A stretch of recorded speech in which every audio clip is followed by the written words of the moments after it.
Professor Marlon Maglipas, the president of TRAC, Dr. Echel Antero of the First City Provincial College, where I had the privilege of being there in 2009 with Teachers Helping Teachers to deliver an in-service training for the Department of Education, City of San Jose del Monte in Bulacan. And of course, Dr. Shirley Agrupi is the president, University president of the Mariano Marcos State University, which provided the support to this convention.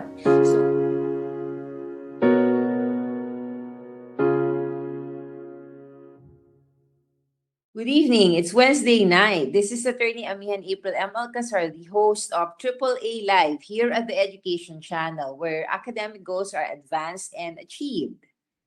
So for tonight's feature, we traveled to the United States at the University of Michigan to feature Lfr International. So they have been providing trainers training here in the Philippines, and we would like to feature the highlights of the webinar that was conducted by Mr. Zachary Eisner of LFR. So I hope that you will enjoy tonight's episode and be very productive in learning from lay first responder training. So we'll go ahead and get started. So a brief introduction. My name is Zach, and I am co-founder along with Peter of an organization called LFR International. And what we do is we specialize in training lay people to become first responders and provide basic emergency trauma care. So what we're going to do today is we'll do a few things. First of all, we'll go ahead and review the LFR International Curriculum and talk about how we use this to teach trauma care skills and improve the pre-hospital care of a given setting. And we'll ask for your feedback on the curriculum as nursing students and faculty of the College of Nursing in terms of what you think about this curriculum for applicability in the Philippines and suggestions for changes you may have. Additionally, we'll talk and we'll spend a little bit more time talking about this in depth, how to use this curriculum to actually train lay people as first responders.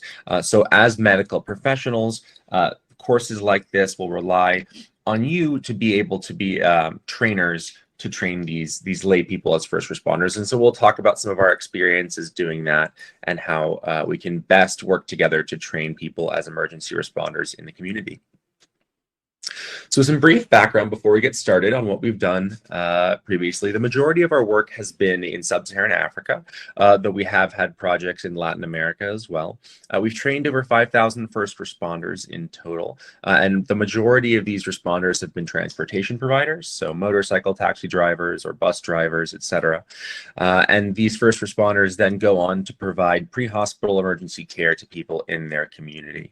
And so we've seen really great rates of responder interaction with community members in cases of road traffic injury and other trauma after these trainings. And our goal would be to eventually bring programs like this into the Philippines as well. So before I get started talking a little bit about the course, I want to give you all some background on what we've been able to do with this course so far. And so to do that, I'm just going to explain a little bit about our knowledge assessments and how we assess the effectiveness of this curriculum. And this is important because when we're eventually conducting these trainings in the Philippines as well, this is something that we'll need to do to understand how effective these trainings can be at training lay people. So first of all, we see this slide here, and this is just a little bit of a flow chart talking about the data that I'll show in a second on these knowledge assessments before and after the course. So this data was taken from a program in Sierra Leone. It uses a 23-question pre and post test. So the test was given before our training course and then after our training course. And it was also given at 6-month follow-up time points and 9-month follow-up time points. So this was to measure knowledge retention and figure out when refresher trainings are needed. So here we can see the results of those assessments. This is the pretest, and here you can see 456 people took the pretest. And of those people, the total score was about 38%. So not very high. There wasn't a lot of prior knowledge in first aid care here. Now, if you look in the post-test score, after just a 5-hour course, that improved by over 40% to 78%. So we went from not very much knowledge to a certainly passing score there. And then if we keep looking at these time points, by about 9 months, this had fallen back toward baseline, indicating that we want refresher trainings really at the 6-month time point to avoid people forgetting these skills. And again, here's a graphical representation of that, and we've broken it down by curricular category here. And in just a minute, when we start talking about the actual curriculum that we're using to do these trainings, we'll look more into these individual curricular elements. But for now, just know that there are a few main curricular elements: scene safety, airway and breathing, bleeding and circulation, fracture splinting, and victim transport. And we can see here that these 6-month trainings for refreshers are really indicated for hemorrhage control and bleeding and the airway management categories. Now, this is a really, really important finding that we had in Sierra Leone as well. And this is one of the reasons why we're having this webinar today and why we're really asking all of you for your help, not only to help refine this curriculum for the Philippines, but also to eventually serve as trainers in this type of curriculum.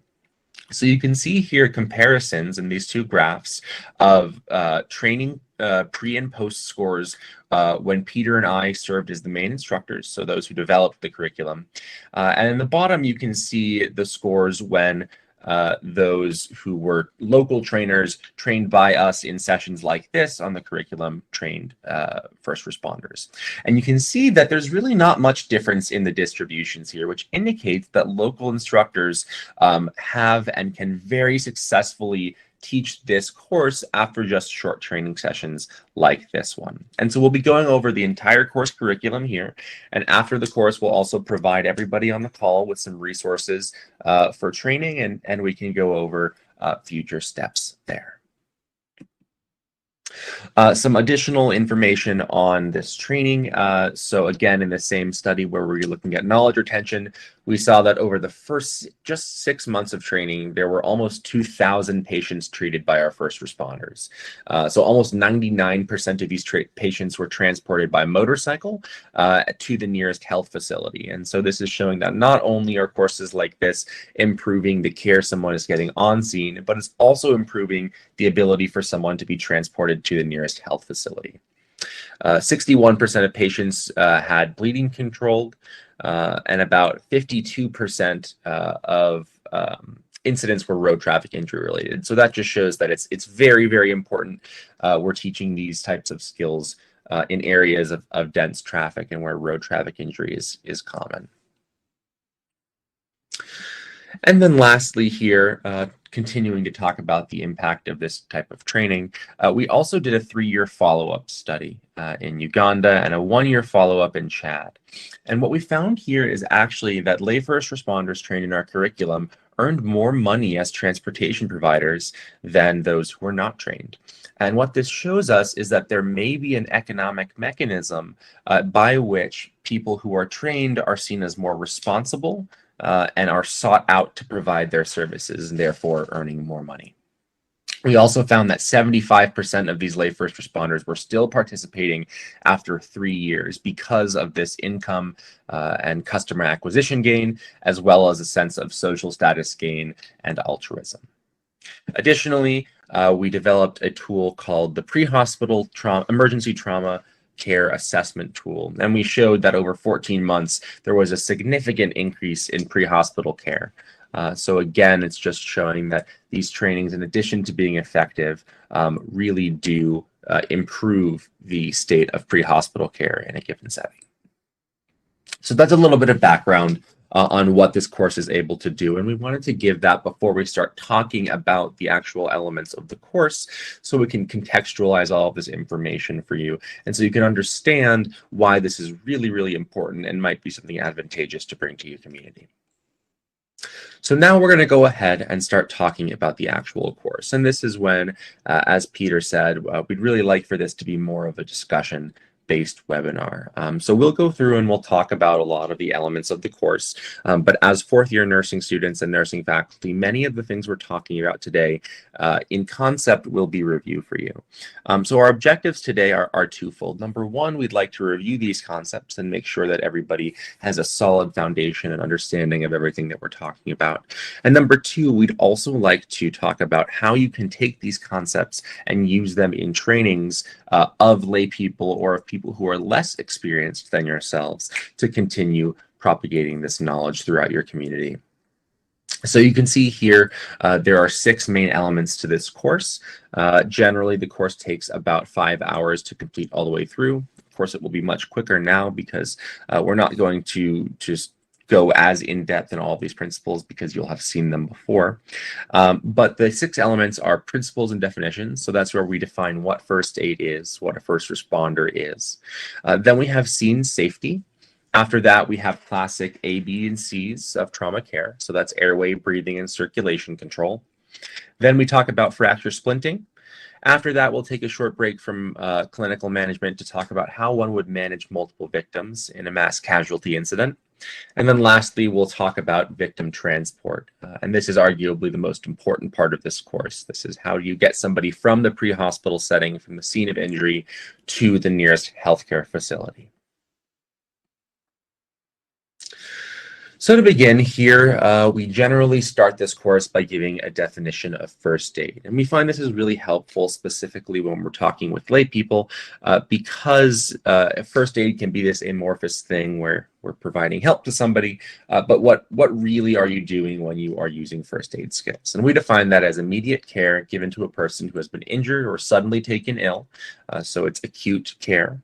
Given using locally available material, and again, this is using things that may not be available in a hospital setting. So as you'll see in the course, we'll be using makeshift materials for tourniqueting and splinting. When medical assistance is not available or is otherwise delayed before the victim is referred to the nearest hospital. And then we'll go over the objectives of first aid. Now, these may seem a little bit obvious, but again, when working with lay people or people who have experienced this type of thing a little bit less, it's really important to reiterate why we're doing this type of work. And primarily, the objective is to save lives, right? We know that first aid in the pre-hospital setting improves clinical outcomes, improves both morbidity and mortality, and is able to save lives. And we also know it's able to promote quicker recovery. So not only are we saving lives, we're helping people stay in the hospital less and get back to their lives faster than they otherwise would. We're also preventing conditions from getting worse in the pre-hospital setting. You may have heard do no harm, right? Of course, that's the first goal of any healthcare provider. And then lastly, we're keeping the scene safe to prevent additional victims. And then before we end this section, one thing that we always love to go over with participants is talking about the qualities of a good first responder and really addressing why we do this. We find again that this is important when we're working with lay people because we want to discourage people responding for ulterior motives like status or money or other things that they may seek from someone that they are responding to. The goal here really is to be a good Samaritan. And so we go over these qualities of willingness to help, of course, competence, right? So these knowledge assessments that we're giving at the end of the course will assess competence. Confidence. We really try throughout practical skills sessions in this training curriculum to make sure that everyone we're training is really, really confident in the skills they'll be providing. Encouraging, trustworthy, responsible, and empathetic. So again, all qualities of a good first responder. The most interesting segment it has been on tonight's episode of AAA Live, where we featured Lfr International Lay First Responders with a trainer's training, part of the webinar that was conducted here in the Philippines. So we look forward to welcoming you again on Wednesday to our program, 8 to 9 p.m. So you can like, follow, and subscribe to us in all our social media platforms on Facebook, YouTube, Instagram, and Twitter. So this has been your host, Attorney Amian April M. Alcazar, PhD, and we hope to see you again next week, 8 to 9 p.m. on Wednesday. So stay safe, everyone, and good evening.